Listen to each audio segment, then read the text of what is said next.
மனிதர்களுக்குள் dengue, malaria போன்ற கொடிய நோய்களை பரப்பும் கொசுக்களிடமிருந்து நம்மை தற்காத்துக் கொள்வது அவசியம்.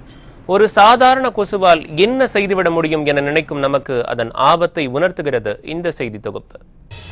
கொசுக்களால் நாம் தினமும் கஷ்டப்படுகிறோம். அதனால் பல வகையான நோய் தொற்றுகள் நமக்கு வருகின்றன. மனிதனுக்கு வரும் நோய்களில் பெரும்பாலானவை கொசுக்களாலேயே வருகின்றன. கொசுக்கள் ஒரு இனத்தையே அழிக்கும் சக்தி கொண்டவை. தம்மத்தொண்டு கொசு இது என்ன பண்ண போகுது என நினைக்கும் பலரின் நினைவுக்கு வரவேண்டிய ஒரு விஷயம் மலேரியா மற்றும் டெங்கு. 1897 ஆகஸ்ட் 20 ரொனால்டி ராஸ் எனும் மருத்துவர் பெண் அனோஃபெலஸ் மஸ்கிட்டோ வயிற்றுக்குள் மலேரியா கிருமி இருப்பதை கண்டறிந்தார். அவர்தான் முதலில் கொசுக்களால் மலேரியா பரவுகிறது என்பதை கண்டுபிடித்தார். எனவே அந்நாளை குறிப்பிடும் வகையில் ஒவ்வொரு ஆண்டும் ஆகஸ்ட் 20 உலகம் முழுவதும் கொசுக்கள் தினம் அனுசரிக்கப்படுகிறது. இந்த நாளில் கொசு உற்பத்தி பற்றிய விழிப்புணர்வும் கொசு தடுப்பான்களும் பற்றி உலகமெங்கும் பல கருத்தரங்குகள் நடைபெறுகிறது.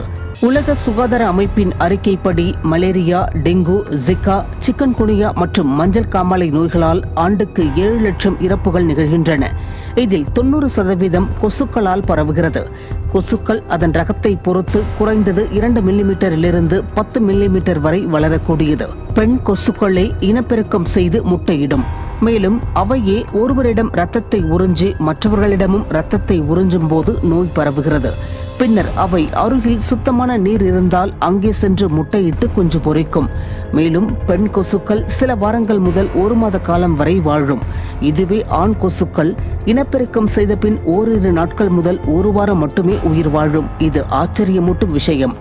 உலகம் முழுவதும் இதுவரை 122 பிரிவுகளில் 3500 வகை கொசுக்கள் இருப்பதாக கண்டறியப்பட்டுள்ளது.